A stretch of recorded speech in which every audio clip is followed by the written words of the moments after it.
Jesus e sua mãe vistos juntos, parte 3. Cadernos 43, em 29 de dezembro de 1943. No mesmo dia 29 de dezembro, Maria Valtorta conta ao seu diretor espiritual: depois de ter escrito este texto, que meu bom Jesus me dita sem demora após sua visita, eu volto a pensar na conversa mantida com você, acerca da pessoa que julga que nada de bom pode vir de Nazaré. O mestre se interpõe: acaso te ocupas e te preocupas com isso?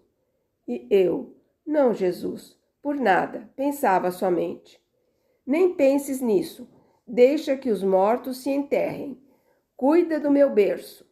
Com ele eu virei e dar-te-ei muitos beijos eucarísticos. Isto é o que importa, o meu amor, e não o desamor das criaturas.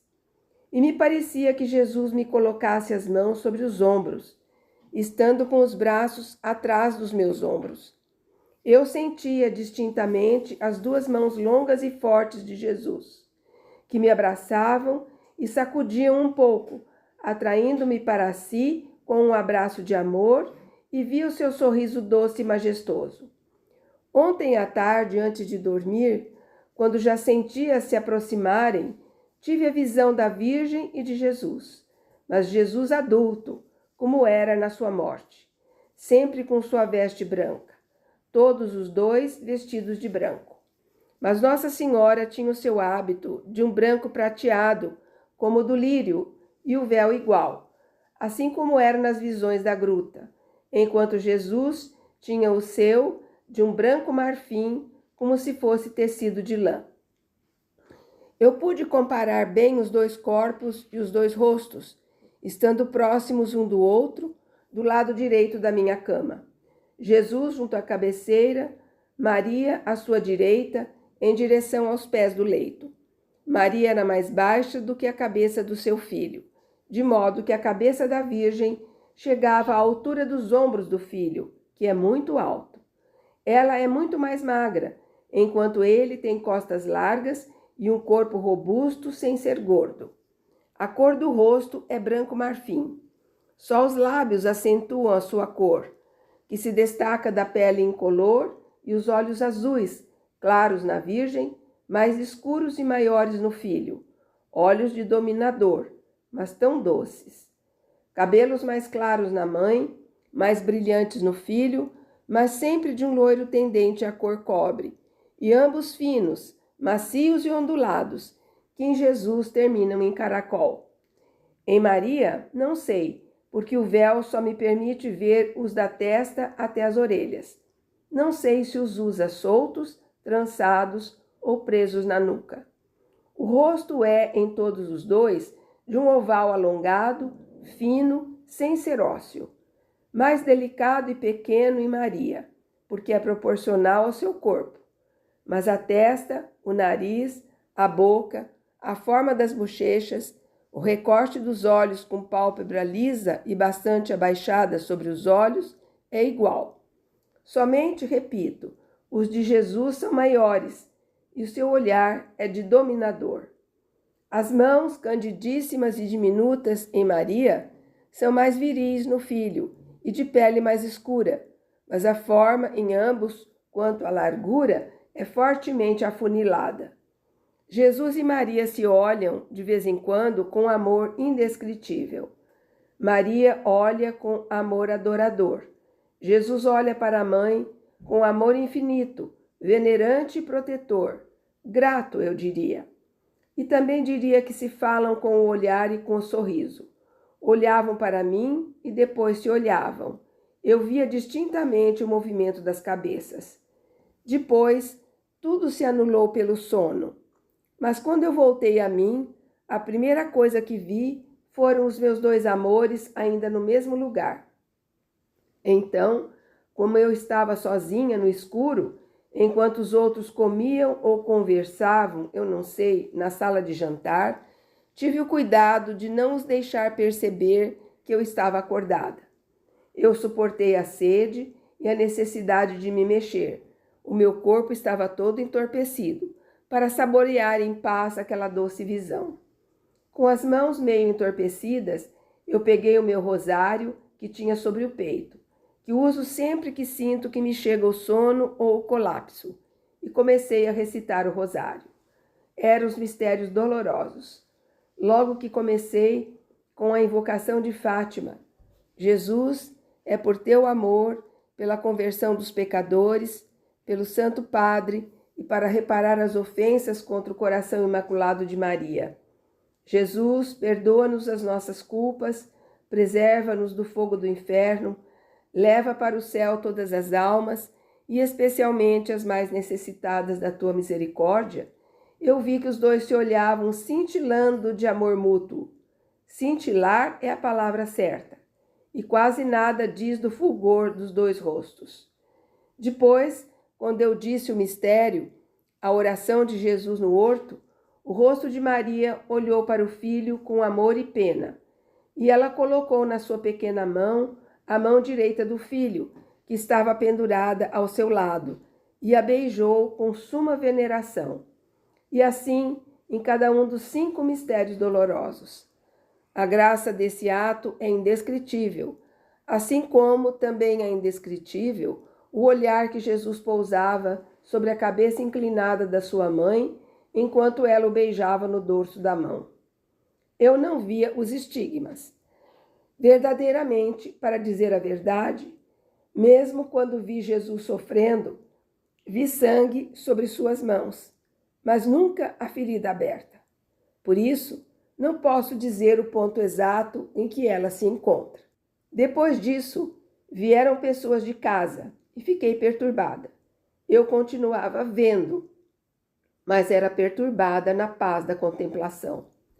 Eu fiquei com a cara típica de quando vejo, e Paula se deu conta e disse: "Como estamos belas esta tarde." Depois eu trabalhei porque me sentia feliz.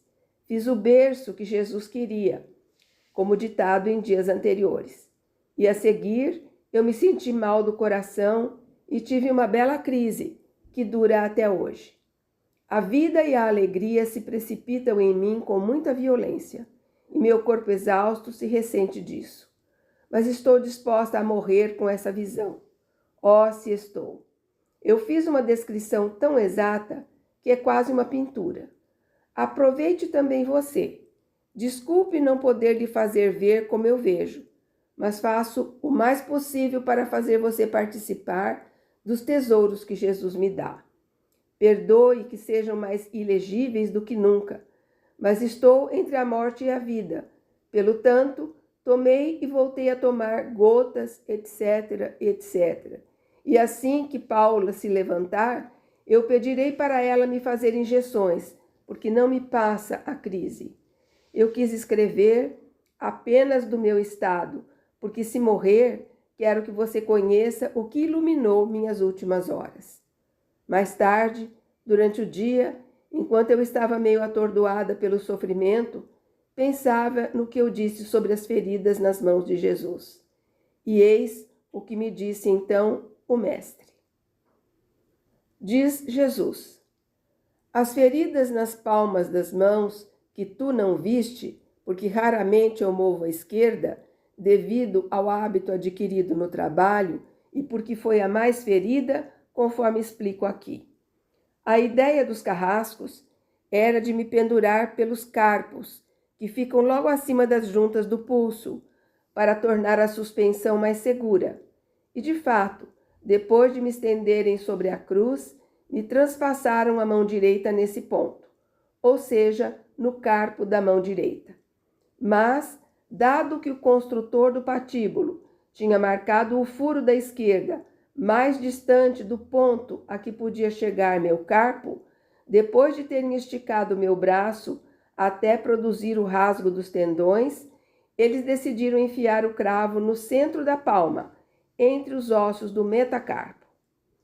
Maria Valtorta explicou que o construtor costumava deixar marcados os lugares dos cravos para fazer mais fácil a entrada dos mesmos no compacto tronco da cruz e mais segura a suspensão de um corpo que não se colocava horizontal, mas verticalmente, e sem mais suporte do que 3 longos cravos. No sudário, isso não é evidente, porque a mão direita cobre a esquerda.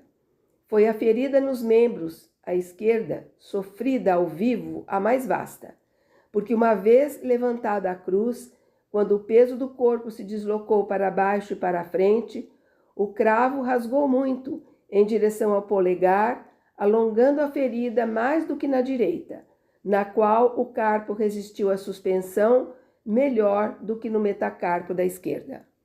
Ela também foi a mais tormentosa, seja por estar na zona do coração, seja porque o cravo, entrando, rompeu os nervos e os tendões da mão, provocando espasmo atroz que se propagou até a cabeça.